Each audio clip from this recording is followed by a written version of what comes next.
ako'y kilala nila rin. Alleluia, Alleluia,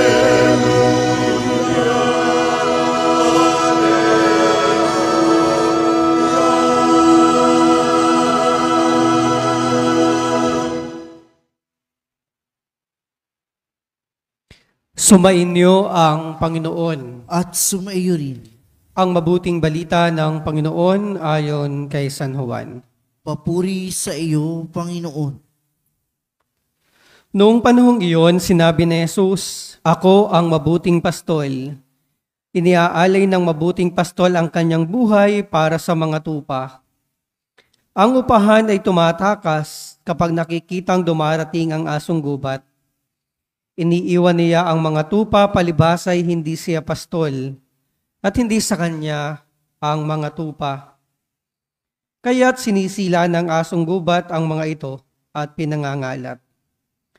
Tumatakas siya palibhas ay upahan lamang, at walang malasakit sa mga tupa.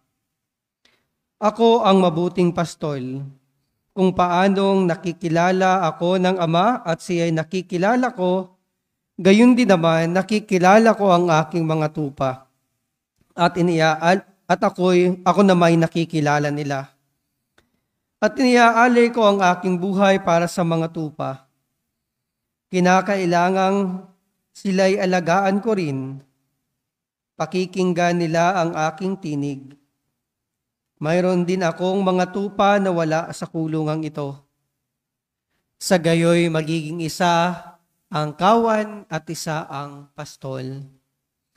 Dahil dito'y minamahal ako ng Ama, sapagkat iniaalay ko ang aking buhay upang ito'y kunin kong muli. Wala nang makakakuha nito sa akin, kusa ko itong ibinibigay. Mayroon akong kapangyarihang ibigay ito at kunin uli. Ito ang utos na tinanggap ko sa aking Ama." Mga minamahal na kapatid, ang mabuting balita ng Panginoon. Pinupuri ka namin, Panginoong Hesukristo.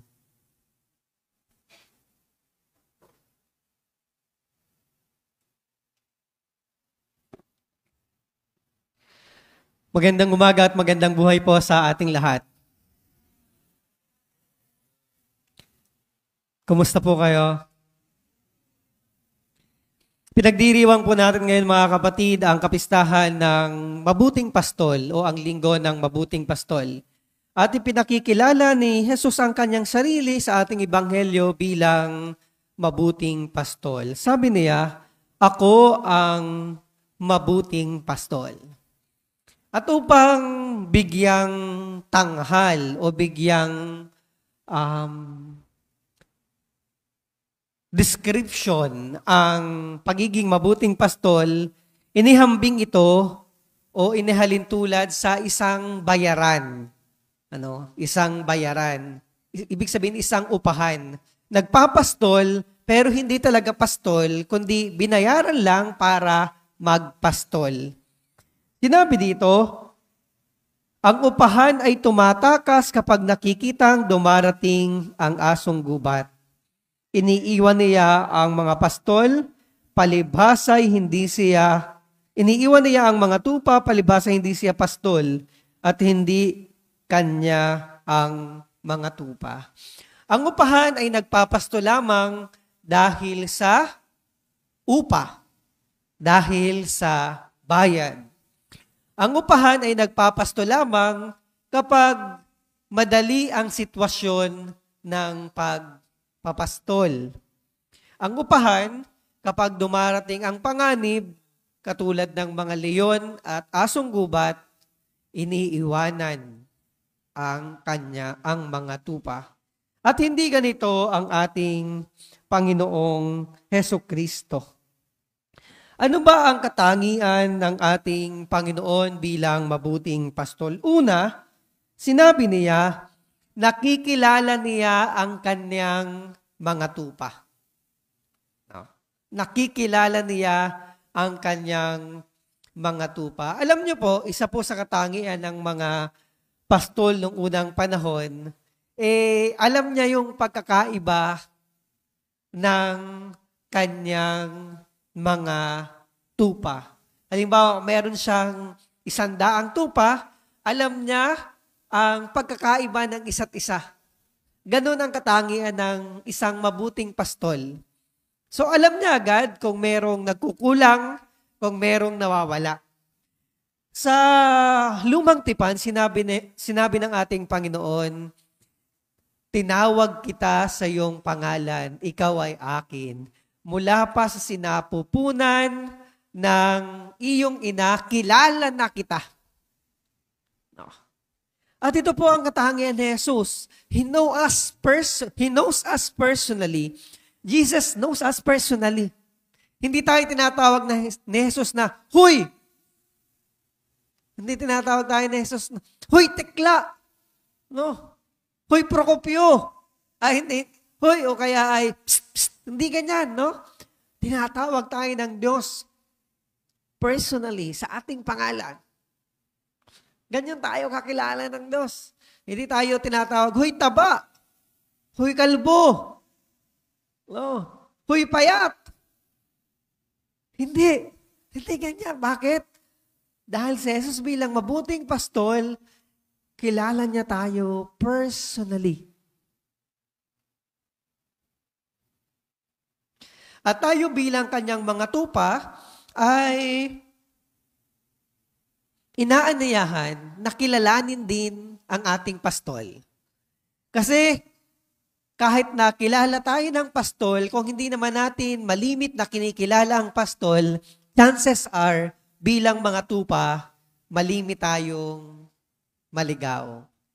Dahil maaari tayong sumama sa hindi natin tunay na pastol. Bakit? Dahil hindi natin kilala ang pastol. Ikalawang katangian ni Jesus bilang pastol, hinahanap niya ang mga nawawalang tupa. Naalala niyo yung talinhaga ng 100 tupa, nawawala ang isa at iniwan ang 99. No? Iniwan ang 99. Sabi rin ni Jesus, sa ebanghelyo ngayon, mayroon akong ibang tupa na wala sa kulungang ito. Kinakailangang sila'y alagaan ko rin. Pakikinggan nila ang aking mga tinig. Ito po ang katangian ni Jesus bilang mabuting pastol. Hindi niya lang pinapastol yung mga tupang nasa kanyang kawan. Bagkus bilang mabuting pastol, hinahanap niya tayo tuwing tayo nawawala. And this is our God. A God who continues to search for us. Sa mga panahong tayo naliligaw, sa mga panahong tayo'y lumilihis ng landas, sa mga panahong mas pinipili nating sundan ang ibang pastol kaysa sa kanyang tinig. Sa mga pagkakataong napupunta tayo sa mga dawag, nahuhulog tayo sa bangin ng pagkakasala, God, as the Good Shepherd, continues to search for us. Hinahanap tayo ng Diyos. Kung tayo nawawala, kung tayo naliligaw. And the challenge for us bilang mga tupa, magpahanap naman po tayo. Magpahanap. Ibig sabihin, let us, kung nakikita natin ang ating sarili na naliligaw, let us acknowledge na tayo naliligaw and let us ask God to find us. To find us as the Good Shepherd. Ikatlong katangian po ni Jesus bilang mabuting pastol sa Ebanghelyo, sinasabi niya, iniaalay ng mabuting pastol ang kanyang buhay para sa mga tupa. Iniaalay. Ganun ang tunay na pastol, ano? Handa niyang ibuwis ang buhay para sa tupa. Para sa tupa. At pinatunayan ito ng ating Panginoong Kristo. Kamakailan lang pinagdiwang natin ang panahon ng Kwaresma at ang panahon ng mga mahal na araw kung saan inialay ni Jesus ang kanyang sarili sa krus. But then, my dear sisters and brothers, we are not just sheep. Hindi lang tayo mga tupa.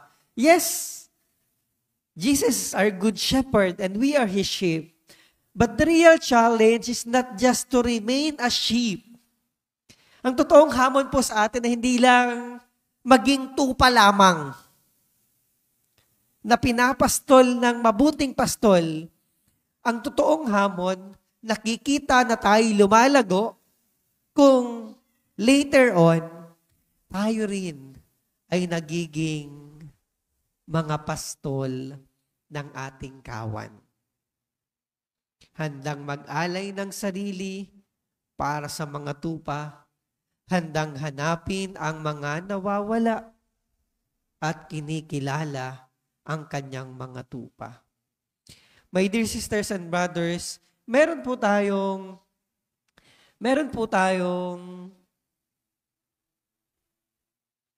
mga nasasakupan. Kung tayo ay magulang, nasasakupan po natin ang ating mga anak.